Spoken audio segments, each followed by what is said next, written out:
إن الحمد لله نحمده ونستعينه ونؤمن به ونتوكل عليه ونعوذ بالله من شرور أنفسنا ومن سيئات أعمالنا من يهده الله فلا مضل له ومن يضلل فلا هادي له وأشهد أن لا إله إلا الله وحده لا شريك له وأشهد أن محمدا عبده ورسوله أرسله بالهدى ودين الحق ليظهره على الدين كله ولو كره المشركون.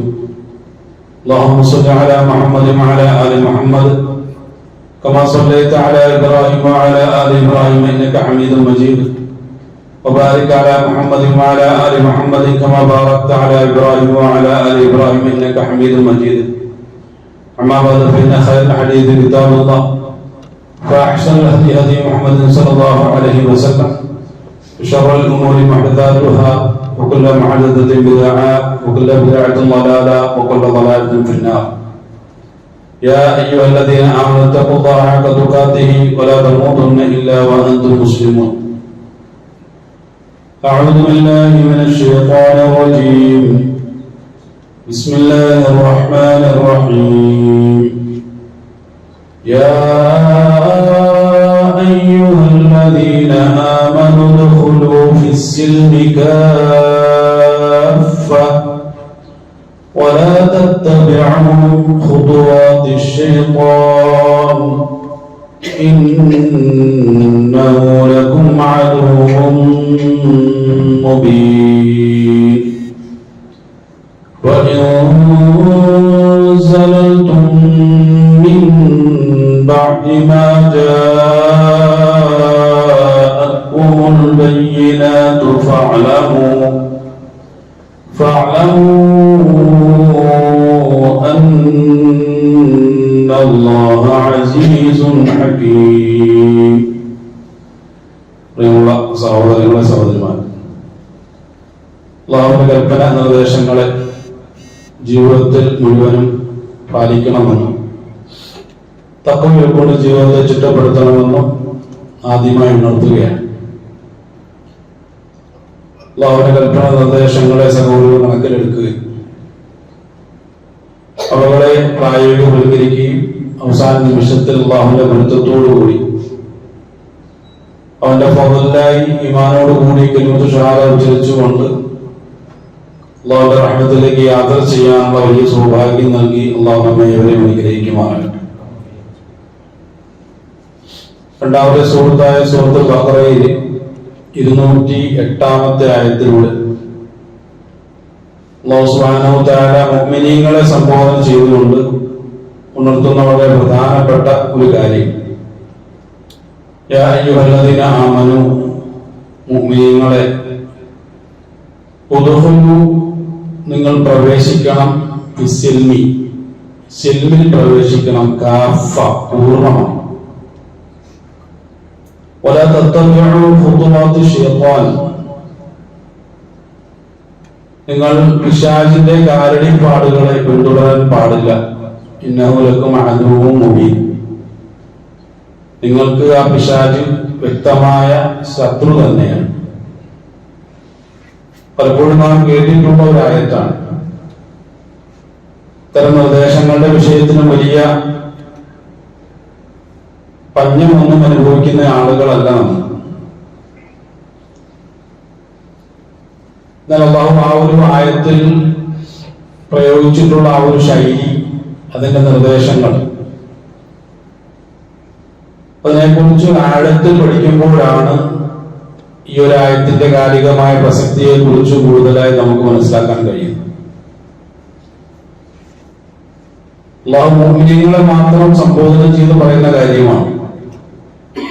ഈ ഒരു ആയത്ത് പാരായണം ചെയ്യുമ്പോഴും അതിന്റെ അർത്ഥതലങ്ങളിലൂടെ സഞ്ചരിക്കുമ്പോഴും ശരിയായ രൂപത്തിൽ എനിക്കത് ഉൾക്കൊള്ളാൻ സാധിക്കുന്നില്ല എങ്കിൽ അതൊരിക്കലും ഖുർആനിന്റെ ഈ ഒരു ആയത്തിന്റെ പ്രശ്നമല്ല. കാരണം ഖുർആനെ കുറിച്ച് പരിശോധിക്കുമ്പോൾ, ഹദീസിനെ കുറിച്ചൊക്കെ പരിശോധിക്കുമ്പോൾ മതപരമായ അന്വേഷണങ്ങളിൽ ഇൽമിനെ സ്വീകരിക്കുന്ന വിഷയത്തിൽ ചില മാനദണ്ഡങ്ങൾ നിശ്ചയിക്കപ്പെട്ടിട്ടുണ്ട്. അവിടെ മനുഷ്യ മനസ്സുകളും ആ മനസ്സുകളിൽ ഉരുത്തിരിയുന്ന ചിന്തകളും വളരെ പ്രധാനപ്പെട്ട ഒരു ഘടകമാണ്. പലപ്പോഴും കുഫ്രിയത്തിലേക്കും നിഫാഖിലേക്കും ശിർക്കിലേക്കും ഒക്കെ ആളുകൾ വഴിതിരിയാനുള്ള കാരണം അവരുടെ അറിവില്ലായ്മയല്ല, പല നിലയ്ക്കും അവരുടെ ഒരു താല്പര്യമാണ്. ഖുർആനിന്റെയും ഹദീസിന്റെയും ഒക്കെ അടിസ്ഥാനത്തിൽ നമ്മൾ പരിശോധിച്ച് നോക്കിയാൽ വ്യത്യസ്തമായ മതവിഭാഗങ്ങൾ എങ്ങനെയുണ്ടായി, ഹൈന്ദവ മതം എങ്ങനെ രൂപപ്പെട്ടു, ക്രൈസ്തവ മതം എങ്ങനെ രൂപപ്പെട്ടു, ജൂത മതം എങ്ങനെ രൂപപ്പെട്ടു, ഇങ്ങനെയുള്ള പഠനങ്ങളൊക്കെ നമ്മൾ നടത്തുമ്പോൾ ഇത് കേവലമായ നമ്മളുടെ പരിമിതമായ അറിവിന്റെ തലങ്ങളിൽ നിന്നുകൊണ്ടുള്ള മനുഷ്യ ചിന്തകളെ കുറിച്ചല്ല സൂചിപ്പിച്ചു വരുന്നത്. എല്ലാ അറിവിന്റെയും ഒരു കേന്ദ്രസ്ഥാനം എന്നുള്ള നിലയ്ക്ക്, എല്ലാ അറിവിന്റെയും വ്യക്തമായ ഒരു തരം എന്നുള്ള നിലയ്ക്ക് ഖുർആനിന്റെയും അതിന്റെ തഫ്സീറാകുന്ന ഹദീസിന്റെയും കാഴ്ചപ്പാടിൽ നിന്നുകൊണ്ട് നാം ഒന്ന് പരിശോധിച്ചു നോക്കിയാൽ ഈ വൈവിധ്യങ്ങൾ, വ്യത്യസ്തതകൾ രൂപപ്പെടുന്നതിന്റെ പിന്നിൽ മനുഷ്യന്റെ താല്പര്യങ്ങൾക്കാണ് പ്രഥമ സ്ഥാനമുള്ളത്. ഏതൊരു ആശയം തിരഞ്ഞെടുക്കണം എന്നുള്ള വിഷയത്തിൽ എന്റെ തീരുമാനമാണ് വരുന്നത്.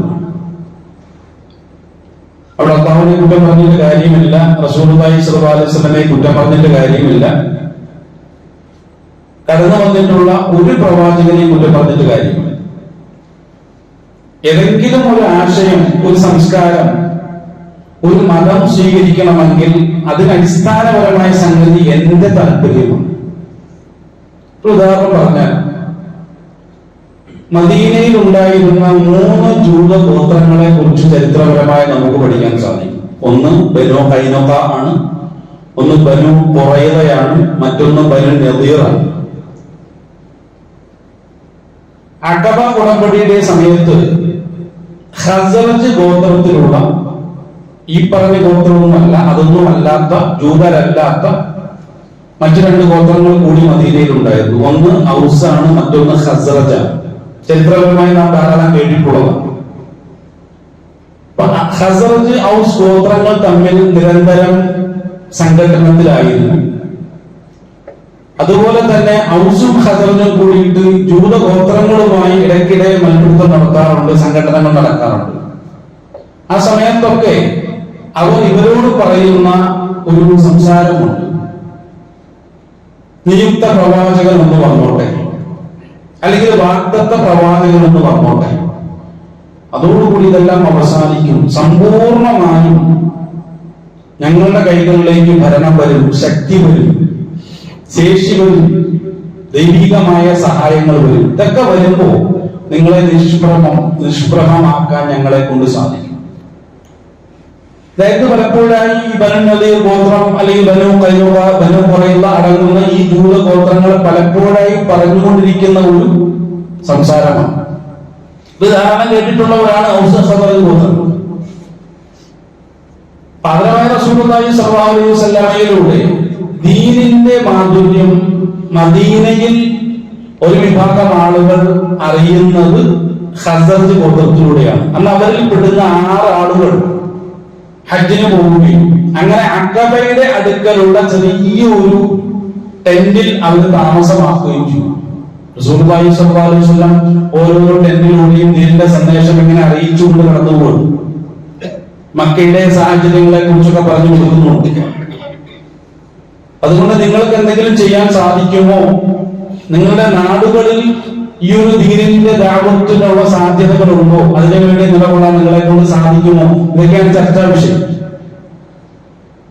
ചില ഗോത്രങ്ങൾ എതിർക്കുന്നു, ആട്ടി പുറത്താക്കുന്നു, ചില ഗോത്രങ്ങൾ സഹകരിക്കുന്നുവെങ്കിലും നിങ്ങളുടെ ഈ ഒരു മുന്നോട്ട് വെച്ചിട്ടുള്ള ദൗത്യം ഏറ്റെടുക്കാൻ തങ്ങളെ കൊണ്ട് പ്രയാസമാണ്, മറ്റുള്ള ഗോത്രങ്ങളുടെയൊക്കെ ശത്രുത വിളിച്ചു വരുത്താൻ ഇത് കാരണമായി തീരും എന്നുള്ള നിലയ്ക്കൊക്കെ അതൊക്കെ ഒഴിവാക്കി വിടുക.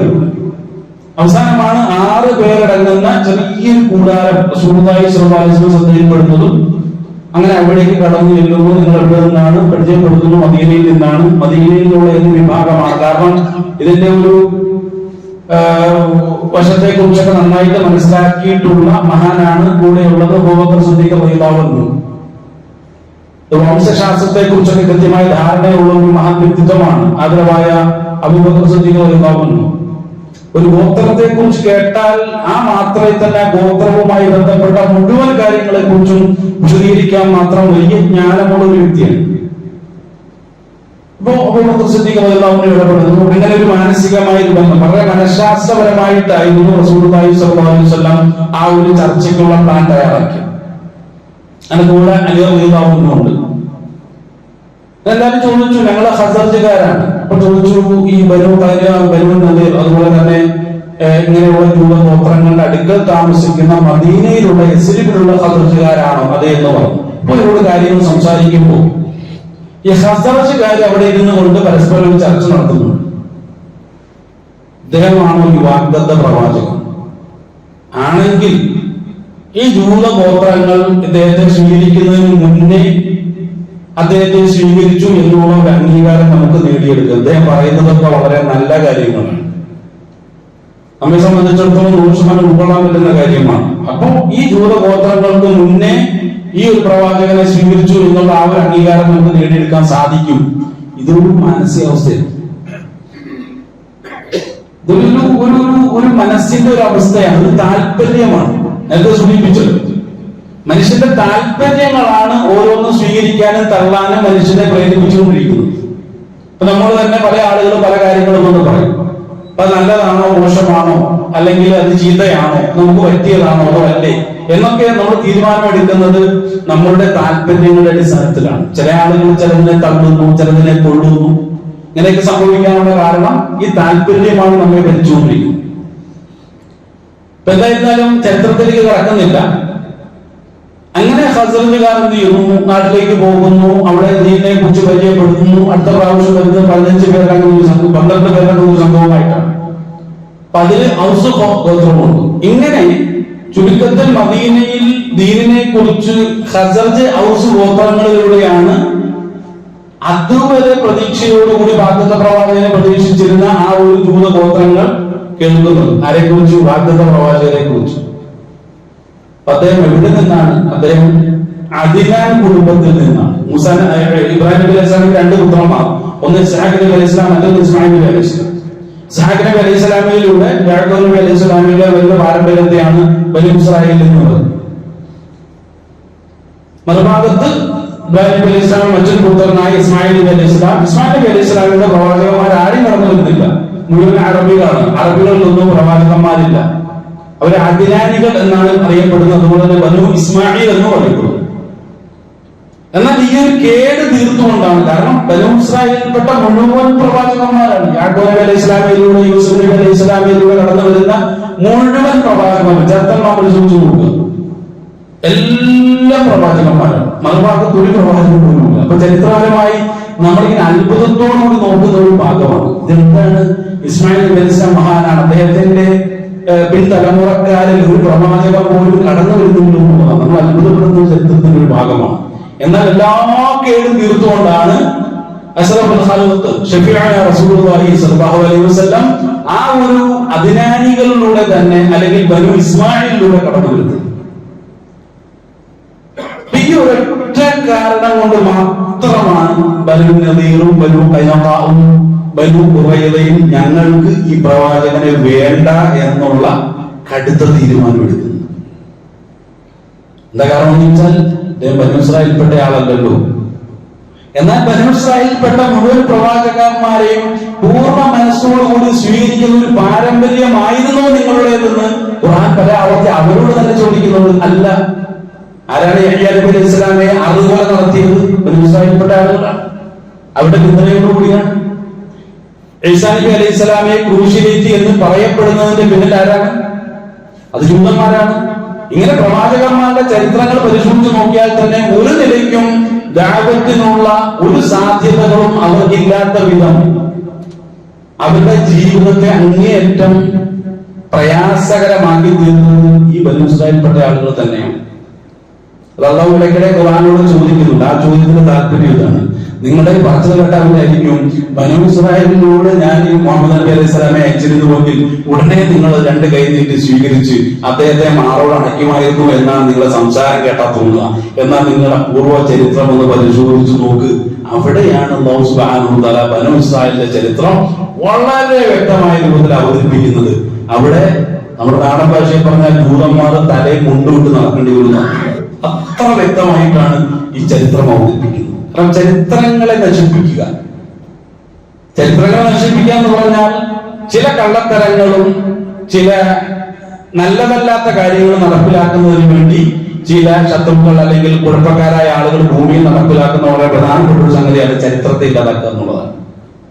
ആ വിഷയത്തിൽ ജൂതന്മാരെ പരിശ്രമിക്കുന്നുണ്ട്. പക്ഷേ വിശുദ്ധ ഖുർആനിലൂടെ അവതരിപ്പിക്കപ്പെടുന്ന ഓരോരോ ആയത്തുകളും ആ ജൂതന്മാരുടെ കള്ളക്കഥകൾ അല്ലെങ്കിൽ അവരുടെ കറുത്ത മുഖങ്ങളെ തുറന്നു കാട്ടുന്ന രൂപത്തിലുള്ള ശൈലികളാണ് ഖുർആൻ സ്വീകരിച്ചിട്ടുള്ളത്. ആ നിലയ്ക്ക് ആ ഒരു ചരിത്രത്തിനാണെന്ന് പരിശോധിച്ചു പോകും. അപ്പൊ പറഞ്ഞു വന്ന വിഷയം, ഇവിടെ എന്തുകൊണ്ട് ജൂതന്മാർ അല്ലെങ്കിൽ ക്രൈസ്തവർ റസൂലുള്ളാഹി സ്വല്ലല്ലാഹു അലൈഹി വസല്ലമയുടെ ബൈബിളിന്റെ ഭാഷയിൽ പറഞ്ഞാൽ പൂർണ്ണ മനസ്സോടെ പൂർണ്ണ ഹൃദയത്തോടെ സ്വീകരിച്ചിട്ടില്ല എന്ന് ചോദിച്ചാൽ വിഷയം ഇത്രയേ ഉള്ളൂ. ഇത് ഞങ്ങളുടെ കൂട്ടത്തിൽപ്പെട്ട ആളല്ല. അപ്പൊ നമുക്കിടയിലുണ്ടല്ലോ അങ്ങനെ ചില ചിന്തകളും ചർച്ചകളും ഒക്കെ. ചില ആളുകളോട് സംസാരിക്കാനും സഹകരിക്കാനും താല്പര്യമില്ല, ഞങ്ങളുടെ കൂട്ടത്തിൽപ്പെട്ട ആളുകളല്ല. ഇതൊരു മാനസിക രോഗമായിട്ട് അപ്പുറം പരിചയപ്പെട്ടു. ഇതൊരു മാനസിക പ്രശ്നമാണ്. എല്ലാ മനുഷ്യരെയും പൂർണ്ണ മനസ്സോടുകൂടി സ്വീകരിക്കാൻ കഴിയുമെങ്കിൽ അങ്ങനെയുള്ള ഒരു മനസ്സിനുടമയാണ് ഖുർആൻ മുഅ്മിൻ എന്ന് വിളിക്കുന്നത്. അതല്ലാത്തതൊക്കെ കാഫിരീങ്ങളോ അല്ലെങ്കിൽ മുനാഫിഖോ, ഇനി ഞങ്ങൾ 5 വക്ത് നമസ്കരിക്കുന്ന ആളുകളാണെങ്കിൽ അവർക്കും ഈ പേര് കൊടുത്തത് മുനാഫിഖ് എന്ന പേര് കൊടുത്തത്. ഇങ്ങനെയൊക്കെ എന്തെങ്കിലും മാനസിക പ്രശ്നങ്ങളുണ്ടോ? പൂർണ്ണ മനസ്സോടുകൂടി ഒന്നിനെയും സ്വീകരിക്കാൻ കഴിയാത്ത പ്രശ്നങ്ങൾ എന്തെങ്കിലും ഉണ്ടെന്നുണ്ടെങ്കിൽ നിന്റെ പേര് മുനാഫിഖ് എന്നാണ് ഖുർആൻ വിളിക്കുന്നത്. പറഞ്ഞ വിഷയം ഇങ്ങനെ പൂർണ്ണമായ അർത്ഥത്തിൽ ഇസ്ലാമിലേക്ക് നീ പ്രവേശിക്കണമെന്ന് പറയുമ്പോൾ അതിന് തടസ്സമായി വരുന്ന ചില മാനസികമായ അവസ്ഥകളുണ്ട്. അതിനെയാണ് ഖുർആൻ പൂർണ്ണമായി നീക്കം ചെയ്യണമെന്ന് പറയുന്നത്. ആരോടെ പറയുന്നത്? മുഅ്മിനീങ്ങളോട് പറയുന്നത്. ഇത് കാഫിരീങ്ങളോടോ മുനാഫിക്കീങ്ങളോടോ മുശ്രിക്കീങ്ങളോടോ ഒന്നും അല്ല അല്ലാഹ് പറയുന്നത്. ഖുർആൻ അങ്ങനെ ഒരു പ്രത്യേകതയുണ്ട്. നമ്മൾ ഓരോരോ ആയത്തും പരിശോധിച്ച് നോക്കണം. ഇതാരെയാണ് സംബോധന ചെയ്യുന്നത്? അത് കൃത്യമായിട്ട് മനസ്സിലാക്കാൻ പറ്റും. ആയത്തുകൾക്ക് മുകളിലൂടെ സഞ്ചരിച്ചാലും മനസ്സിലാവും ഇതാരെയാണ് സംബോധന ചെയ്യുന്നത്. ഒരു കമ്പനിയിൽ കുറേയധികം പണിക്കാരുണ്ട്. മാനേജർ മുതൽ അല്ലെങ്കിൽ സിഇഒ മുതൽ താഴത്തേക്കാണ് അവരുടെ ഗ്രേഡ്, അവരുടെ കാര്യങ്ങളും മറ്റുള്ള കാര്യങ്ങളൊക്കെ. ഈ മാനേജറോട് പറയേണ്ട കാര്യം ഏറ്റവും താഴേക്കിടയിലുള്ള ഒരു അനുയായിയോട് പറഞ്ഞിട്ട് വല്ല കാര്യമുണ്ടോ? ഒരിക്കലുമില്ല. അല്ലെ അവിടെ പണിയെടുക്കുന്ന എഞ്ചിനീയർമാരോട് പറയേണ്ട കാര്യം അവിടുത്തെ തൂപ്പുകാരോട് പറഞ്ഞൊരു കാര്യമുണ്ടോ? ഇല്ല. അതുകൊണ്ട് തന്നെയാണ് ഓരോ ആളുകളുടെ ഗ്രേഡ് നിശ്ചയിച്ചിട്ടുള്ളത്. കാരണം ഈ കമ്പനിയുടെ അല്ലെങ്കിൽ കമ്പനിയുടെ MD-യുടെ ഓരോരോ നിർദ്ദേശങ്ങളും അനുസരിക്കാൻ പാകത്തിൽ അത് വ്യത്യസ്തമായ ഉത്തരവാദിത്തങ്ങളെ ഉൾക്കൊള്ളാനും അനുസരിക്കാനും മനസ്സിലാക്കാനും പാകത്തിൽ വ്യത്യസ്തമായ തലങ്ങളിൽ ആളുകൾ നിശ്ചയിച്ചിട്ടുള്ളൂ. എന്ന് പറഞ്ഞതുപോലെ കാഫിർ ഒരു വിഭാഗമാണ്, മുനാഫിക്ക് വേറൊരു വിഭാഗമാണ്, മുശ്രിക്ക് വേറൊരു വിഭാഗമാണ്, മുനാഫിക്ക് വേറൊരു വിഭാഗമാണ്. അങ്ങനെയെങ്കിൽ മുഅ്മിനീങ്ങൾ എന്നുള്ളത് ഏറ്റവും ഉന്നതരായ ആളുകളാണ്. അല്ലാഹു സുബ്ഹാനഹു വ തആല പറയുന്നുണ്ടല്ലോ, വലാ തഹിനു വലാ തഹ്സനു വഅൻതുമുൽ അഅലൗന ഇൻ കുൻതും മുഅ്മിനീൻ. സൂറത്തുൽ മുഹമ്മദിലും പറയുന്നുണ്ട്, അതുപോലെ തന്നെ സൂറത്തുൽ ആലി ഇംറാനിലും പറയുന്നു. മുഅ്മിനീങ്ങളായ ആളുകൾ ഏറ്റവും ഉന്നതരാണ്. വഅൻതുമുൽ അഅലൗന എന്ന് പറയുന്നത്. അങ്ങനെയുള്ള മുഅ്മിനീങ്ങളോട് മാത്രമായിട്ട് അല്ലാഹുവിനോട് കുറേയധികം കാര്യങ്ങൾ പറയാനുണ്ട്. അതിൽപ്പെട്ട ഒരു കാര്യമാണ് അല്ലാഹു സുബ്ഹാനഹു വ തആല ഇവിടെ സൂചിപ്പിച്ചത്. യാ അയ്യുഹല്ലദീന ആമനൂ, മുഅ്മിനീങ്ങളെ. ഇത് നിങ്ങൾക്ക് മാത്രം പറഞ്ഞാൽ മനസ്സിലാകുന്ന വിഷയമാണ്. നിങ്ങളുടെ അറിവും നിങ്ങളുടെ വൈദഗ്ധ്യവും നിങ്ങളുടെ കഴിവും നിങ്ങളുടെ ശേഷികളും കൊണ്ട് മാത്രം നിങ്ങൾക്ക് മാത്രം ഉൾക്കൊള്ളാൻ പറ്റുന്ന ചില കാര്യങ്ങളാണ് നിങ്ങളോട് പറയാൻ പോകുന്നത്. യാ അയ്യുഹല്ലദീന ആമനൂ, മുഅ്മിനീങ്ങളെ. ഉദ്ഖുലൂ, നിങ്ങൾ പ്രവേശിക്കുക. ഫിസ്സിൽമി, സിൽമിൽ പ്രവേശിക്കുക. കാഫ, പൂർണ്ണമായി.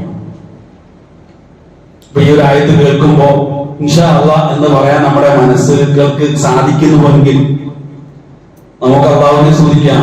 ഞാനൊരു മുഅ്മിനാണെന്ന് നമുക്ക് ഉറപ്പിച്ച് തിരിച്ചറിയാൻ സാധിക്കും.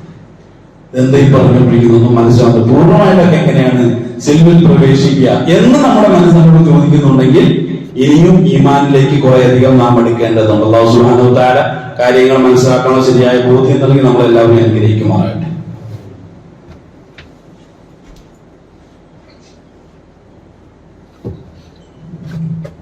അൽഹംദുലില്ലാഹി റബ്ബിൽ ആലമീൻ വസ്സലാത്തു വസ്സലാമു അലാ അസ്റഫിൽ മുർസലീൻ വഅലാ ആലിഹി വസഹ്ബിഹി അജ്മഈൻ അമ്മാ ബഅദ്.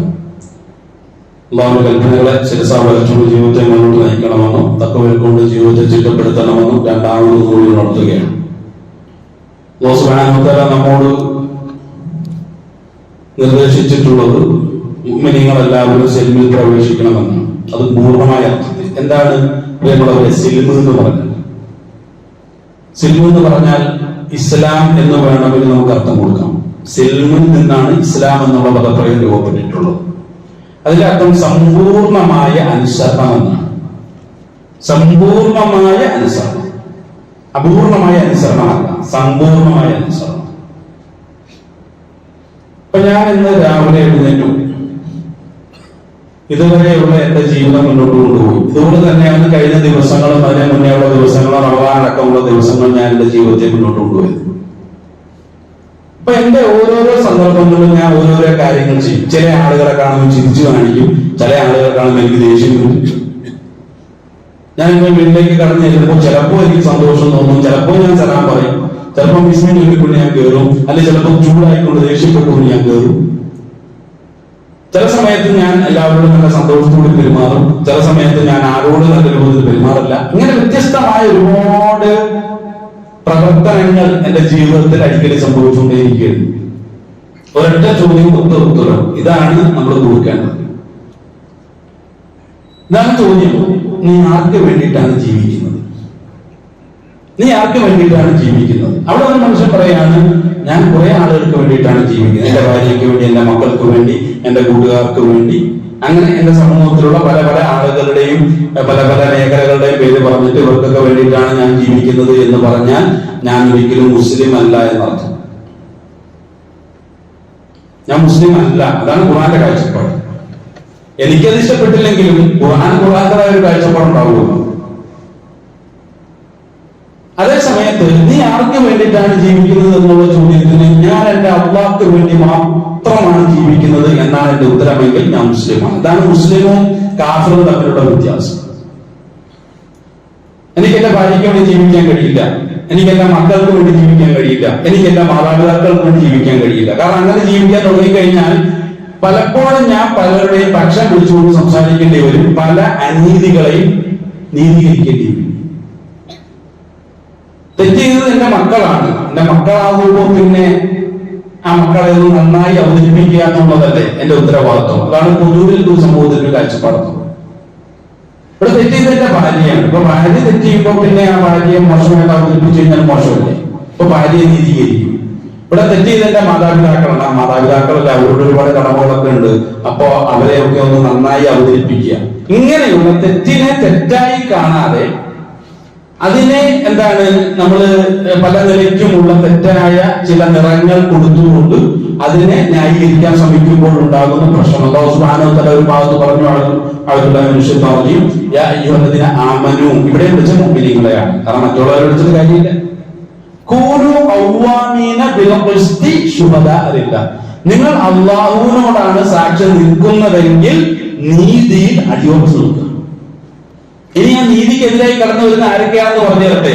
അള്ളാഹു എണ്ണി പറയുന്നു, പലവരെ ആശ്വസിക്കും. നിന്റെ സ്വന്തം താല്പര്യമാണ് നീതിക്കെതിരെ കടന്നു വരുന്നതെങ്കിലും എന്റെ സ്വന്തം താല്പര്യം അതിനെ മാറ്റി വെച്ചേ പറ്റുള്ളൂ. ആർക്ക് വേണ്ടി?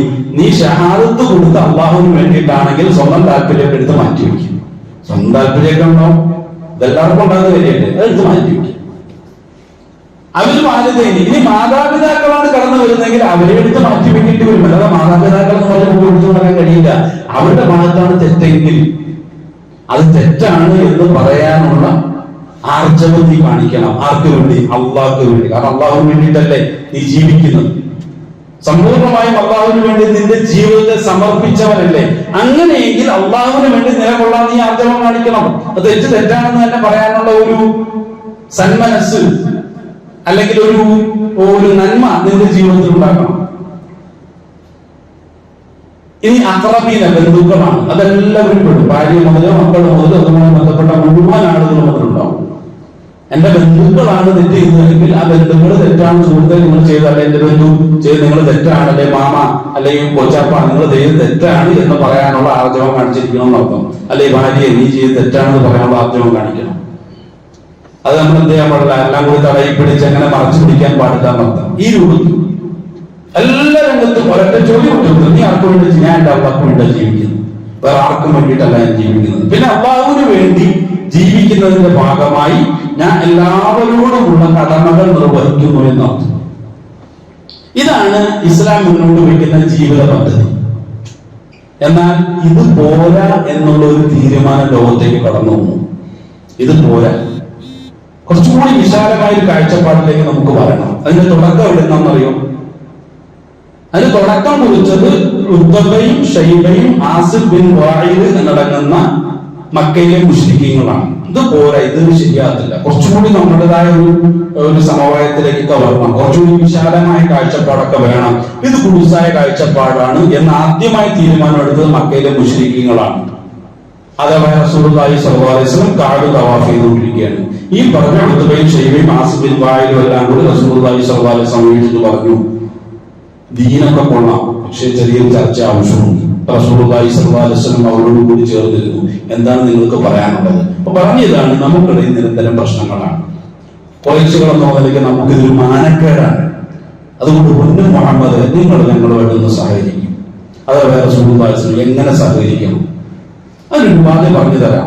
ഈ 100% ഈ അള്ളാ എന്നുള്ള കൺസെപ്റ്റിൽ നിന്നും ഒന്ന് മാറിയിട്ട് ഒരു ദിവസം ഞങ്ങളുമായിട്ടൊക്കെ ഒന്ന് സഹകരിക്കുക. ഞങ്ങളുടെ ഒരു കൺസെപ്റ്റ്, മക്കയിൽ ഇതുവരെ 40 വയസ്സ് വരെ താങ്കൾ കണ്ടതും അനുഭവിച്ചതുമായിട്ടുള്ള സംസ്കാരം ഉണ്ടല്ലോ, ഇപ്പോഴൊക്കെ ഇത് മോശമായി മാറിയത്.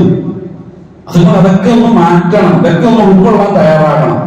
അതൊരു കാര്യം ചെയ്യും, ഒരു ദിവസം ഞങ്ങൾ താങ്കളെ പോലെ ജീവിക്കാം. ഈ പറഞ്ഞ 100% അള്ളാഹ്ക്ക് വേണ്ടി മാത്രം.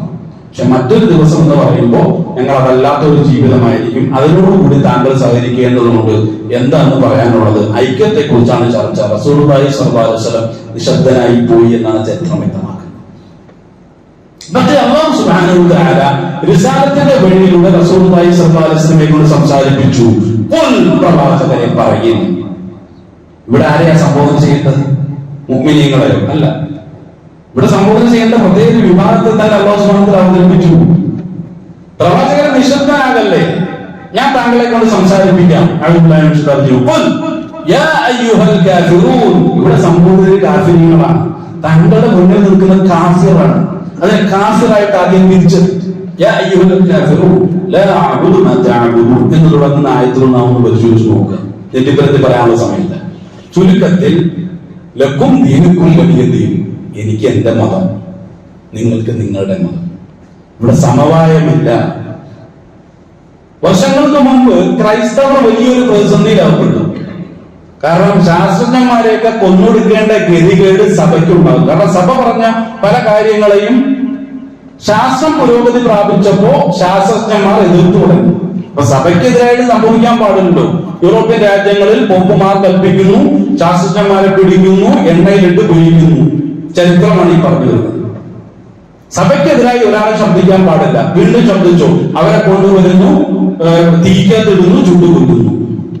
വീണ്ടും ശബ്ദിക്കുന്നു, അവരെ പിടിച്ച് വീട്ടു തടങ്കലിലാക്കുന്നു. ഇങ്ങനെ എത്രയോ സംഭവങ്ങൾ. ഇത് വലിയ പ്രശ്നമായി വൈജ്ഞാനിക ലോകത്ത് വലിയ ചർച്ചയും. ഇതെന്താണ് ക്രൈസ്തവർ ഇത്ര ക്രൂരമായ രൂപത്തിൽ അറിവിന്റെ ലോകത്തോട് പ്രതികരിക്കുന്നത്? ഇത് മോശമാണെന്ന് പറഞ്ഞു. അപ്പൊ സഭ ഒരു തീരുമാനം എടുത്തു, ഒരു കാര്യം ചെയ്യാം, ഇതിനൊരു സമവായത്തിലേക്ക് എത്തേണ്ടതുണ്ട്. അപ്പോഴാണ് ജോർജ് ഹോളിയോക്ക് എന്ന പേരുള്ള ഒരു വലിയൊരു ഫിലോസഫർ രംഗത്തേക്ക് വന്നു. നമുക്കൊരു കാര്യം ചെയ്യാം, സെക്യുലറിസം നടപ്പിലാക്കാം. സെക്യുലറിസം, മതേതരത്വം എന്നാണ് മലയാളത്തിൽ പറയാം. സെക്യുലറിസം നടപ്പിലാക്കുക എന്ന് പറഞ്ഞാൽ മതം പള്ളിയിൽ മാത്രമേ ഉണ്ടാകാൻ പാടുള്ളൂ, വീട്ടിലുണ്ടാകാനും പാടില്ല, കച്ചവട മേഖലയിൽ ഉണ്ടാകാൻ പാടില്ല, സാമൂഹിക രംഗത്തുണ്ടാകാൻ പാടില്ല, രാഷ്ട്രീയ രംഗത്തുണ്ടാകാൻ പാടില്ല. മതം പള്ളിയിൽ മാത്രം മതി. അവിടെ പുരോഹിതന്മാരുണ്ട്, പുരോഹിതന്മാർ പള്ളിയുമായി ബന്ധപ്പെട്ടുള്ള പരിപാടിയിൽ മതത്തെക്കുറിച്ച് സംസാരിക്കും. പുറത്തിറങ്ങി മതത്തെക്കുറിച്ച് ഒരക്ഷരം മിണ്ടി പോകരുത്. ഇതാണ് സെക്യുലറിസത്തിന്റെ താല്പര്യം. അവസാനം എന്ത് സംഭവിച്ചു? സെക്യുലറിസത്തിന്റെ ആദ്യകാലത്തെ ഉപജ്ഞാതാക്കളാണ് ഞാൻ നേരത്തെ പറഞ്ഞ യാസൂനുമായാലും ഉദ്വയും ഷൈബയും ഒക്കെ. അവർ വന്നിട്ട് എന്താണ്, നമുക്ക് തൽക്കാലം ഈ ജീവിതത്തിൽ മുഴുവൻ എന്നുള്ള ഒരു കൺസെപ്റ്റ് നമുക്കൊന്ന് മാറ്റണം. അത് ശരിയാകത്തില്ല. വലിയ സാമൂഹിക പ്രശ്നങ്ങൾ, കുടുംബ പ്രശ്നങ്ങൾ നമുക്കിടയിൽ ഉണ്ടാകുന്നുണ്ട്. അവിടെ എന്ത് ചെയ്യണം? മതത്തെ നമുക്ക് ഇവിടെ നിന്നിട്ട് മാറ്റിയിട്ട് മതം എന്നുള്ളത് നമ്മുടെ ഈ ആരാധന പരിപാടിയിൽ മാത്രം മതി, അല്ലാത്ത മേഖലയിലൊന്നും മതം വേണ്ട എന്ന് പറഞ്ഞുകൊണ്ട് അവർ കടന്നു വന്നു. പിൽക്കാലത്ത് ചെയ്തു അന്ന് വിജയിച്ചില്ല. കാരണം റസൂലുള്ളാഹി സ്വല്ലല്ലാഹു അലൈഹി വസല്ലമയാണല്ലോ മതത്തിന് നേതൃത്വം കൊടുക്കുന്നത്, ഇസ്ലാമിന് നേതൃത്വം കൊടുക്കുന്നത്. അന്ന് അള്ളാഹുവിന്റെ കൃത്യമായ പിന്തുണയുണ്ട്. അന്ന് നടപ്പിലായില്ല. പക്ഷെ പിൽക്കാലത്ത് ജോർജ് ഹോളിയൊക്കെ വന്നിട്ട് ക്രൈസ്തവ മേഖലയിൽ നടപ്പിലാക്കിയപ്പോൾ മുസ്ലിമീങ്ങളടക്കം പറഞ്ഞു ഇത് നല്ല പരിപാടിയാണ്, ഇത് ഞങ്ങൾക്കും കൂടി വേണം. നമ്മളിതൊന്ന് ആലോചിച്ച് നോക്കാം. നമ്മുടെ മാർക്കറ്റുകളിൽ മതമുണ്ടോ? നമ്മുടെ മാർക്കറ്റിൽ മതമുണ്ടോ?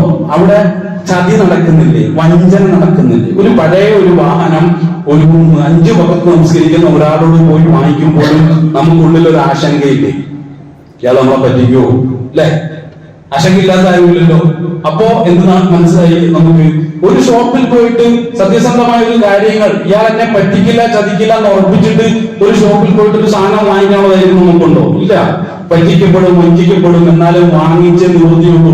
ഈ ഒരു മാനസികാവസ്ഥയിലാണ്. ഒരു സ്ഥലക്കച്ചവടം നടക്കുന്ന സമയത്ത് നല്ല മനസ്സോടുകൂടി നമുക്ക് നല്ല സംതൃപ്തിയോടുകൂടി പൂർണ്ണ വിശ്വാസത്തോടുകൂടി ഒരു സ്ഥലക്കച്ചവടം നടത്താൻ സാധിക്കുന്നുള്ളൂ. ഇരാറ്റുപേട്ട ഞാൻ പറയുന്നത് മുസ്ലിം പോക്കറ്റാണ് കേരളത്തിൽ അറിയപ്പെടുന്നത്. നമസ്കാരത്തിന് ഏറ്റവും കൂടുതൽ ആളുകൾ പള്ളിയിൽ ധരിച്ചു കൂടുന്ന ഒരു സ്ഥലമാണ്. അതുകൊണ്ടാണ് ഈരാറ്റുപേട്ടയെ ഉദാഹരിക്കുന്നത്. നമുക്ക് സാധിക്കുന്നുണ്ടോ? ഇല്ല. കാരണം എന്താണ്? പണ്ടേക്കുമുള്ള ജോർജ് ഹോളിയൊക്കെ ഈ സ്ഥലക്കച്ചവടത്തിൽ നിന്നും വണ്ടിക്കച്ചവടത്തിൽ നിന്നും കടകളിൽ നിന്നും മാർക്കറ്റുകളിൽ നിന്നൊക്കെ ഇസ്ലാമിനെ പണ്ടേക്കുമുണ്ടെ ഒഴിവാക്കി പള്ളിയിൽ കൊണ്ടുവന്ന് സ്ഥാപിച്ചിരിക്കുകയാണ്. ഇന്നിപ്പോ പള്ളിയിൽ കയറി കഴിഞ്ഞാൽ അവിടെ മതം പറയണം, മതത്തെക്കുറിച്ചുള്ള ചർച്ച ഉണ്ടാകണം, മതപരമായ കാര്യങ്ങളൊക്കെയാണ് അവിടുത്തെ പള്ളിയുമായി ബന്ധപ്പെട്ട വിഷയങ്ങളിലുള്ള വിധി. പണ്ഡിതന്മാർക്ക് പ്രത്യേക നിയമങ്ങൾ, പാമരന്മാരായ ആളുകൾക്ക് എന്തുമാകാം. ഇങ്ങനെയുള്ള ഒരു ശൈലിയും രീതിയും ഒക്കെ മതമേഖലയിലേക്ക് കടന്നു വന്നത് ജോർജ് ഹോളിയൊക്കെ സെക്യുലറിസം വളരെ ഫലപ്രദമായ രൂപത്തിൽ ഇസ്ലാമിലും കൂടി നടപ്പിൽ വരുത്തി വിജയിച്ചതിന്റെ 1-ാം നമ്പർ തെളിവാണ്. പ്രിയമുള്ളവരെ, അപ്പൊ നമ്മൾ ഇന്ന് മനസ്സിലാക്കിക്കൊണ്ടിരിക്കുന്ന എന്തല്ല. കാരണം നിങ്ങൾ എന്ന് പറഞ്ഞാൽ നമുക്ക് ഉൾക്കൊള്ളാൻ പറ്റുന്ന പൂർണ്ണമായ അർത്ഥത്തിൽ മതത്തിൽ മാത്രം കഴിഞ്ഞുകൂടാൻ എങ്ങനെ സാധിക്കുന്നത്? കാരണം ഞാൻ എന്റെ ഭാര്യയുമായിട്ട് സഹകരിക്കുന്ന മതത്തിന്റെ അടിസ്ഥാനത്തിലല്ല, പാരമ്പര്യമായിട്ട് എന്റെ മാതാപിതാക്കൾ എന്താണ് എന്നെ പഠിപ്പിച്ചതെന്ന് ആ ഒരു ശൈലിക്ക് അനുസൃതമായിട്ടാണ് ഞാൻ എന്റെ മക്കളോട് പെരുമാറുന്നത്. ഒരു ഇസ്ലാമിക് പാരന്റിങ് സൈക്കോളജിയുടെ കൃത്യമായ നിയമങ്ങൾ പാലിച്ചിട്ടല്ല. എന്റെ മാതാപിതാക്കൾ എങ്ങനെയാണ് വളർത്തിയത് അതേ ശൈലി തന്നെയാണ് ഞാൻ എന്റെ മക്കളെ വളർത്തുന്ന വിഷയത്തിലും അവരെ രൂപപ്പെടുത്തുന്ന വിഷയത്തിലും സ്വീകരിച്ചുകൊണ്ടിരിക്കുന്നത്. ഇങ്ങനെ തുടങ്ങി കുടുംബജീവിതത്തിൽ നിന്ന് മതത്തെ പൂർണ്ണമായും ഒഴിവാക്കി, കച്ചവട ജീവിതത്തിൽ നിന്നും പൂർണ്ണമായും ഒഴിവാക്കി, കൊടുക്കൽ വാങ്ങലുകളുടെ വിഷയത്തിൽ പൂർണ്ണമായിട്ടും ഒഴിവാക്കി, സൗഹൃദങ്ങളുടെ വിഷയത്തിൽ പൂർണ്ണമായിട്ടും ഒഴിവാക്കി. ഇങ്ങനെ തുടങ്ങി മനുഷ്യ ജീവിതത്തിൽ പള്ളിയല്ലാത്ത ആരാധനകൾ എന്ന് നമ്മൾ പറയുന്ന കേവല നിർമ്മിതമായ ആരാധനകളുടെ മേഖലകൾ അല്ലാത്ത മുഴുവൻ മേഖലകളും ചെയ്തു മതത്തെ ഒഴിവാക്കി. കാരണം ഈ മേഖലയിൽ മാത്രമാണല്ലോ ഹദീസിന്റെ ചർച്ച, ഖുർആന്റെ ചർച്ച, വിദഅത്താണോ സുന്നത്താണോ എന്നുള്ള ചർച്ചയുള്ളത്. അല്ല നമ്മൾ പുറത്തിറങ്ങി കാണിക്കുന്ന ഏതെങ്കിലും ഒരു പ്രവൃത്തിയിൽ സുന്നത്തും വിദഅത്തുമായി ബന്ധപ്പെട്ട ഏതെങ്കിലും ചർച്ചയുണ്ടോ?